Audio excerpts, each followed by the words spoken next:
muda mrefu sana VETA imekuwa aina somo linaloendana na fundi rangi na skimming pamoja na dari. Kama hivyo tumesikia kuna masonry, tumesikia kuna carpenter, wale seremala, lakini tukasema sisi kama Magic Builders peke yetu tuna mafundi zaidi ya 700,000 Tanzania nzima.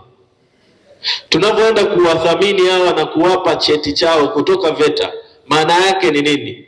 Maana yake huyu fundi anayeanza kwenda kufanya quotation kwa mteja ana sababu ya ziada kuweka gharama za ziada ya elimu yake.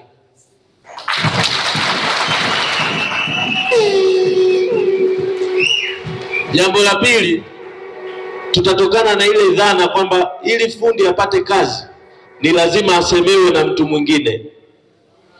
Mtakuwa ni mashahidi. Ili wewe fundi upate kazi ni lazima hiyo kazi inatokana na kazi uliyoifanya nyuma au ya mtu aliyesema na fundi wangu hebu zungumza naye. Lakini hakuna ile kazi direct ya mimi mwenye kazi na wewe fundi kukubaliana kwa mara ya kwanza. Jamii imekuwa haiamini fundi ambaye haijawahi kumsikia. Sasa kupitia VETA na kupitia cheti hiki kitamfanya fundi asimame na ajipambanie na kazi aipate yeye kama yeye.